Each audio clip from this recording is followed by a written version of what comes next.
মিশ্র পদ্ধতিতে সুপারির সাথে লটকন চাষ করে এক মৌসুমে ৩ লাখ টাকা বিনিয়োগ করে প্রায় ১৫ লাখ টাকা আয়ের প্রত্যাশা করছেন কুড়িগ্রাম জেলার কাঁঠালবাড়ি ইউনিয়নের আব্দুল লতিফ ও তার ছোট ভাই খোকন। তারা মূলত ৬.৫ বিঘা জমিতে সুপারি ও লটকনের চাষ করছেন। সরেজমিনে গিয়ে দেখা যায় বাগানে থুকায় থুকায় লটকন ঝুলছে। লতিফ ও খোকনের বাগানে মোট লটকন গাছের সংখ্যা প্রায় ৩৫০০। এর মধ্যে প্রায় ১৭০০ গাছে ধরেছে লটকন। প্রতি গাছ থেকে তারা ৬০ কেজি পরিমাণ লটকন পাওয়ার প্রত্যাশা করছেন।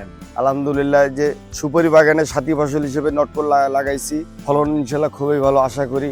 এবারে মোটামুটি একটু লাভের মুখ দেখবো, পয়সা ইনকাম ভালো হবে। আর আমাদের এখানে যে আছে ধরেন ১২-১৩০০ গাছে ধরতি, এগুলা প্রতি বছরে বাড়তেছে। আব্দুল লতিফ ও খোকনের বাবা দেলোয়ার হুসাইন শখের বসে সুপারি বাগানের সাথী ফসল হিসেবে লটকন চাষ শুরু করেন। এখন বাগানগুলো দেখছেন তারা দুই ভাই।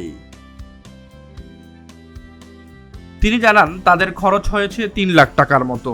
এবার তারা ১৫ লাখ টাকার ফল বিক্রির প্রত্যাশা করছেন। শেষের দিকে যে মালটা নামবে ওইটার বাজারটা ভালো পাওয়া যায়, জুলাইতে একটু বাজার কমে যায়, তখন আম নামে অ্যাভেলেবেল সব ফলমূল হয়। মূলত শুরু থেকে শেষ পর্যন্ত চাহিদা থাকে।